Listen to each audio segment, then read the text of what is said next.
পরবর্তী লোকসভা নির্বাচনে বাকি এখনো 3 বছরেরও বেশি। তবে এখন থেকেই 2029 সালের দিকে তাকিয়ে সকলে চতুর্থবারের জন্য কেন্দ্রে বিজেপি ক্ষমতা দখল করবে নাকি পালাবদল ঘটতে চলেছে, জোর চর্চা এখন থেকেই। আর সেই আবহেই বড় খবর সামনে এলো। লক্ষ্য এক দেশ এক নির্বাচন। 2029-এই কার্যকর হয়ে যাবে এক দেশ এক ভোট। ये इम्प्लीमेंट जो है, ये प्रधानमंत्री जी का विजन है कि वो चाहते हैं कि 2029 में इसको लागू कर दिया जाए। গত মাসেই হঠাৎ যেন সেই সম্ভাবনা উজ্জ্বল হয়ে উঠেছিল। এক দেশ এক ভোট নীতি কিভাবে কার্যকর করা যায় তা নিয়ে নানান মহলের সঙ্গে আলাপ আলোচনা চালাচ্ছে যৌথ সংসদীয় কমিটি। বিভিন্ন রাজ্যের মুখ্যমন্ত্রীদের সঙ্গে কথা এখনো বাকি, ফলে কমিটির সুপারিশ মেনে ওই পদক্ষেপ দ্রুত বাস্তবায়নের সম্ভাবনা এখনো অনেক দূর। কিন্তু তার মধ্যেই জল্পনা ছড়িয়েছে, পরিকল্পিত 2034-এর সময়সীমা বদলে 2029 সালেই এক দেশ এক ভোট নীতি কার্যকর করার কথা ভাবছে মোদী সরকার। যে সমস্ত রাজ্য ও কেন্দ্রশাসিত অঞ্চলে তারা সংখ্যাগরিষ্ঠ, সেখানে বিধানসভা ভেঙে দিয়ে লোকসভা নির্বাচনের সঙ্গে বিধানসভা ভোটের পথে যেতে পারে বিজেপি নেতৃত্বাধীন জোট। জল্পনা এমনই। একটি সর্বভারতীয় সংবাদ মাধ্যম সূত্রে এমনটাই দাবি করা হয়েছে।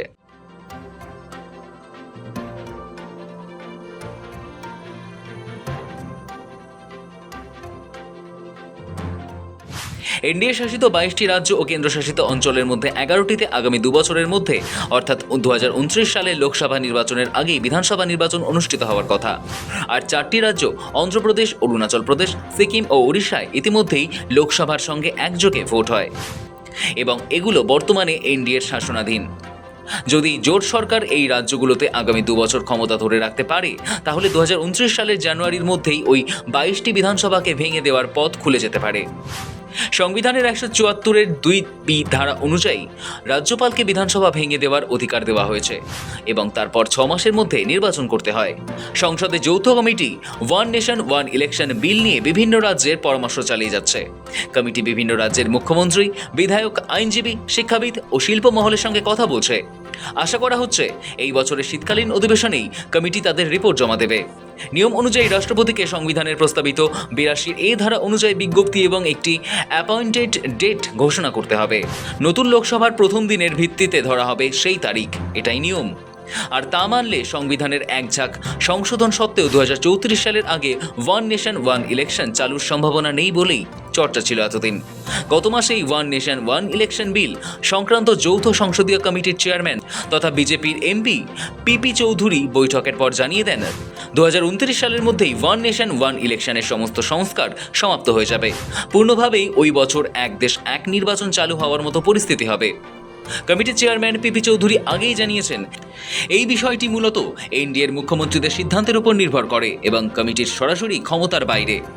এসবের মাঝেই সূত্রের দাবি, যদি 2029 সালে লোকসভার সঙ্গে এই 22টি বিধানসভা নির্বাচন একসঙ্গে হয়, তাহলে বাংলা সহ একাধিক রাজ্যের বিধানসভার মেয়াদ উল্লেখযোগ্যভাবে কমে যাবে। জানা গিয়েছে, ওই নয়া নীতি চালু হলে সেটা 2টি ধাপে হবে। প্রথমে লোকসভা ও সব রাজ্যের বিধানসভা ভোট একসঙ্গে হবে। তারপর 100 দিনের মধ্যে সব পঞ্চায়েত ও পুরসভায় ভোট হবে। তবে এখন প্রশ্ন হলো, একসঙ্গে লোকসভা এবং রাজ্যের সব ভোট কিভাবে সম্ভব? যৌথ সংসদীয় কমিটির প্রধান গত মাসেই বলেছিলেন, একবার আইন কার্যকর করার দিন ঠিক হয়ে গেলে বিধানসভা নির্বাচনগুলিকে লোকসভার সঙ্গে জুড়ে দেওয়া হবে।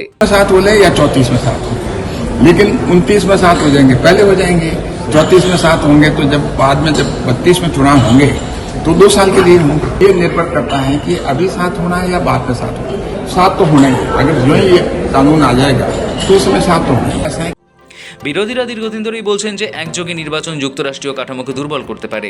অন্যদিকে সরকার পক্ষ থেকে বলা হচ্ছে, 1952 থেকে 1967 সাল পর্যন্ত ভারতে লোকসভা ও বিধানসভা নির্বাচন একসঙ্গেই হতো এবং সেটা সংবিধানের মৌলিক কাঠামোর পরিপন্থী ছিল না।